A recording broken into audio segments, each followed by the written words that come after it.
Здраво, драги родители! Добре дојдовте на уште едно видео за свесното родителство на тема зошто родителите се чувствуваат беспомошно кога не можат да им помогнат на своите деца со училишните обврски.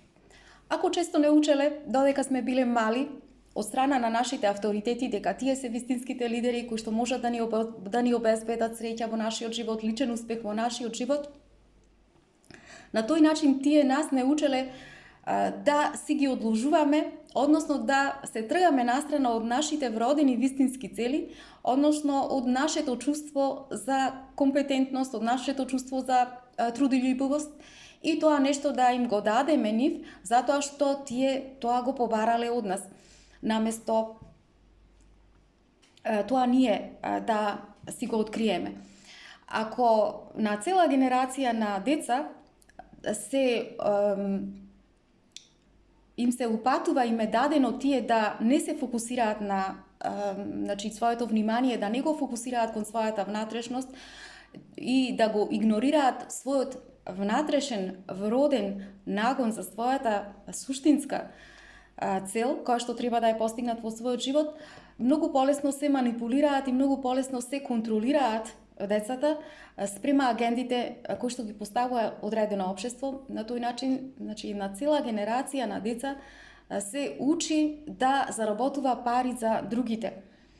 И децата се спремаат во едни возрастни личности кои што само ќе представуваат или пак ќе играат една улога на стока, една улога на производи спрема агендата која што ја дава самото општество. И на тој начин се создава една цела генерација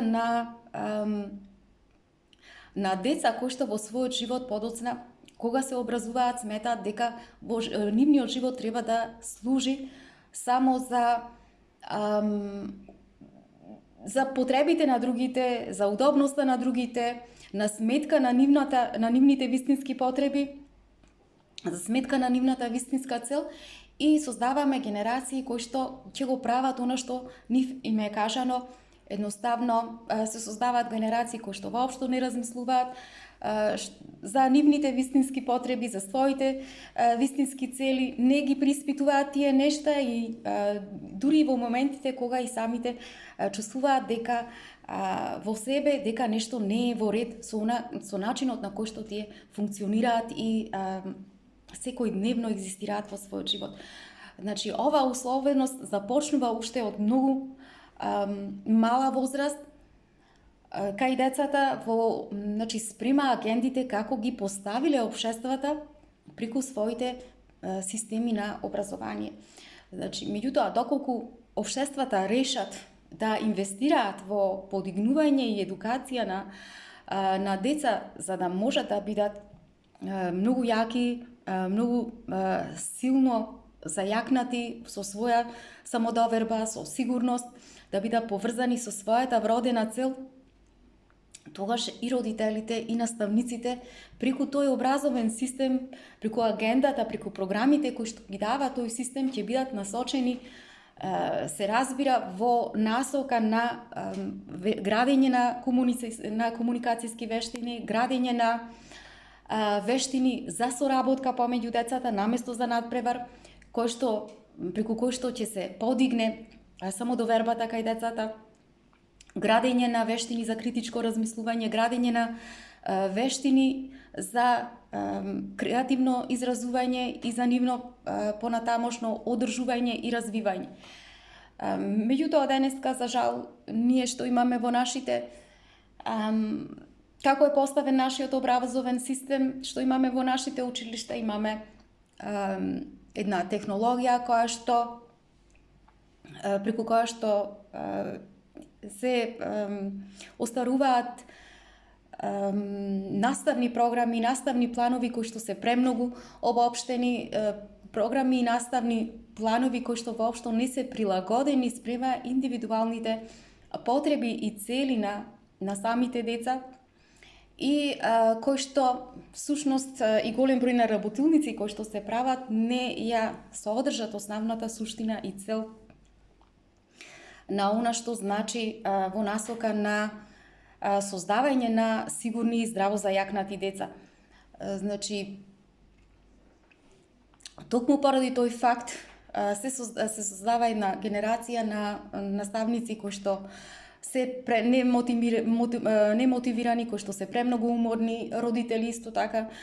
кои што се премногу уморни, немотивирани и на крајот и деца кои што се воопшто не се мотивирани за да покажуваат интерес за содржините на наставните програми, затоа што и домашните задачи кои што им се даваат на децата, всушност не се соодветни најчесто спрема возраста на самите деца, кој што дава и поголем стрес, дополнителен стрес врз самите родители и кај децата, а последиците најчесто како казни ги носат самите деца само заради тоа што не ги следат правилата на самата воспитна програма. И не е чудно после зошто родителите се чувствуваат толку многу празни, зошто се чувствуваат безпомошни, зошто се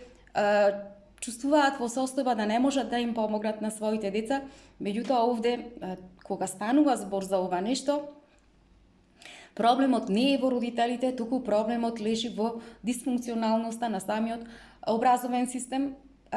кој што ги доведува родителите до едно такво чувство да се чувствуваат безвредни и да се чувствуваат безпомошни кога треба да им се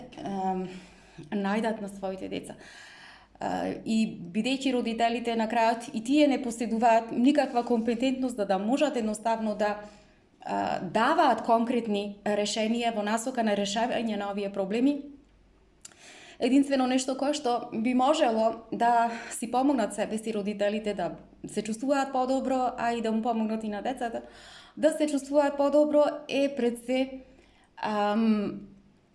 да почнат да развиваат една подлабоко чувство за љубезност, подлабоко чувство за разбирање, подлабоко чувство на